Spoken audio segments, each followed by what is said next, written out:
On s'attaque aujourd'hui à quelque chose d'un petit peu plus intéressant, d'un petit peu plus concret. On va rentrer sur le terrain au niveau du matériel. Puisque là, je vais vous montrer comment est-ce qu'on fait pour régler sa tondeuse, qu'elle soit de n'importe quelle marque.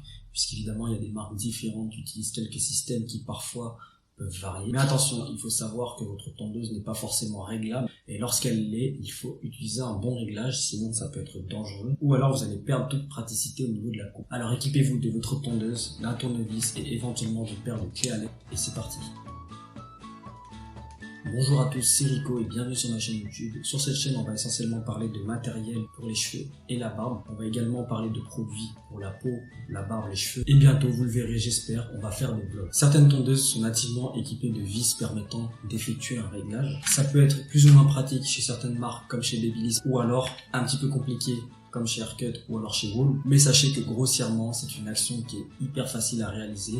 Et ne prenez pas peur à l'idée de démonter votre tondeuse puisque c'est quelque chose qui se remonte assez facilement. On va commencer ici par le très classique, la tondeuse de coupe. Pour la régler, c'est très simple. Vous avez ici deux vis que vous allez venir dévisser à l'aide de votre tournevis. Sachez que les tondeuses de chez Babyliss se dévissent à l'aide d'une clé à laine. Donc là, du coup, pour réaliser l'application, je vais dévisser légèrement les deux vis qui sont juste ici. Maintenant que l'action est faite, comme vous le voyez, la lame supérieure est complètement amovible. Vous allez donc prendre votre levier et le mettre au supérieur et venir le caler à l'aide de votre doigt. Donc moi, je fais comme ceci et je tiens fermement ma tondeuse. Vous allez ensuite caler votre lame dans le réglage qui vous convient. Je vous conseille fortement de le régler à 0,1 ou 0,2, ce qui vous permettra d'effacer assez aisément la première ligne. Pour ce faire, vous allez la mettre en billet comme ceci et vous allez observer ici au niveau du réglage si cela vous convient. Petit rappel, n'hésitez pas à tenir fermement le levier qui est juste ici.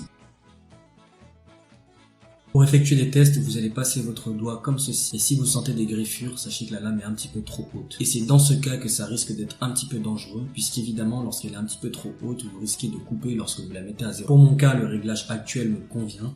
Donc ce que je vais venir faire maintenant, c'est resserrer les vis progressivement en tenant fermement et le levier et la lame. Je vous conseille de la tenir comme ceci pour éviter évidemment qu'elle pivote lorsque vous resserrez.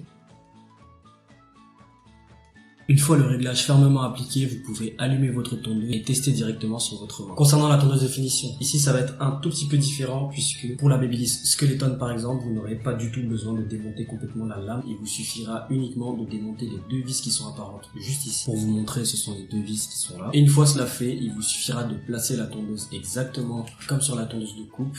Et ensuite resserrer progressivement les vis. Et pour ce faire, comme je vous expliquais, il vous faudra une clé à laine. Mais ne vous inquiétez pas, celle-ci sera fournie normalement dans la boîte de votre bébé. Concernant la plupart des autres tondeuses de finition comme la Haircut TH55, vous devrez démonter les deux lames qui sont juste ici. Une fois cela fait, l'action que j'ai réalisée sur la tondeuse de coupe devra être reproduite à l'aide des deux vis qui sont juste ici. Vous voilà désormais maître de votre réglage. Sachez en revanche que certaines tondeuses comme la Babyliss Skeleton ou la Indis GTX Exo n'ont pas besoin de réglage natif puisqu'elles sont livrées avec un réglage d'origine qui est correct. En revanche, d'autres tondeuses un petit peu plus grand public, comme par exemple la TH55, seront livrées avec un réglage qui ne sera pas très convenable. Et en plus de ça, malheureusement, les lames en carbone, donc les lames noires comme celle-ci, nécessitent un réglage à 0,1 minimum pour pouvoir être efficace. Donc si vous avez une Gamma ou une Haircut ou certaines tondeuses avec une lame en carbone, sachez qu'il vous sera nécessaire d'effectuer un bon réglage pour qu'elle soit efficace et que vous en ayez pour votre argent. Voilà, en espérant vous avoir éclairé sur ce sujet, n'hésitez pas à liker, partager la vidéo à quelqu'un à qui ça peut servir et surtout prenez soin de vous et soyez bienveillants envers les autres.